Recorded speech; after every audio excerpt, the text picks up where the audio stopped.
So స్వలింగ సంపర్కం నేరం కానప్పుడు స్వలింగ వివాహాలు ఎందుకు చట్టబద్ధం కావు అన్న అంశం గురించి చర్చ జరుగుతుంది.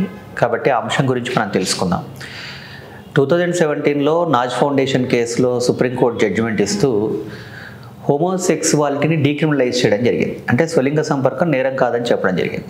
అలా చెప్పినప్పుడు అది జీవించే హక్కులో కూడా భాగం అవుతుందని, అలాంటి వ్యక్తులకు రక్షణ కల్పించాలని కూడా చెప్పినప్పుడు మరి ఎందుకు సుప్రీంకోర్టు సేమ్ సెక్స్ మ్యారేజెస్కి చట్టబద్ధత కల్పించట్లేదు, ఎందుకు అనుమతించట్లేదు అని అంటే, ఇక్కడ చాలామంది అభిప్రాయం ఏంటంటే ఇది సాంప్రదాయానికి విరుద్ధమేమో అనుకుంటారు, కానీ నిజానికి అది సాంప్రదాయం అనే అంశం ఇక్కడ లేదు.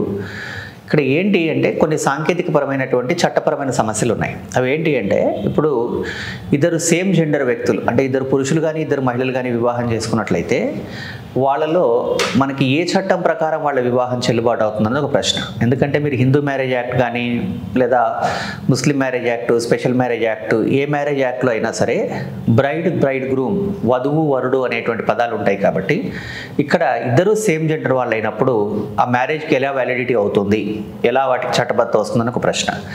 అలాగే దత్తత చట్టం ప్రకారం దత్తత తీసుకోవాలనుకున్న ఒక పిల్లవాడిని లేదా అమ్మాయిని తల్లిదండ్రులు ఇద్దరి అనుమతి కావాలి. ఇక్కడ ఇద్దరు కూడా సేమ్ జెండర్ వాళ్ళు అవుతారు. కాబట్టి మనం అక్కడ అడాప్షన్ లాని సవరించాలి, అలాగే మ్యారేజ్ యాక్ట్ని సవరించాలి.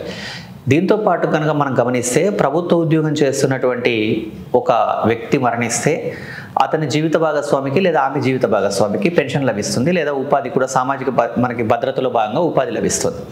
ఇక్కడ ఫర్ ఎగ్జాంపుల్ ఇద్దరు మహిళలో ఇద్దరు పురుషులో వివాహం చేసుకున్నట్లయితే వాళ్ళలో ఒకరు మరణించినట్లయితే రెండో వ్యక్తికి జీవిత భాగస్వామిగా పరిగణిస్తారే తప్ప భార్యాభర్తగా పరిగణించడానికి వీల్లేదు. కాబట్టి ఈ చట్టాన్ని కూడా సవరించాలి. అంటే సుప్రీంకోర్టు ఈ చట్ట సవరణల నేపథ్యంలో అంటే సేమ్ సెక్స్ మ్యారేజెస్ని లీగలైజ్ చేయట్లేదే తప్ప ఇది సాంప్రదాయం కోణంగా మనం ఆలోచించకూడదు.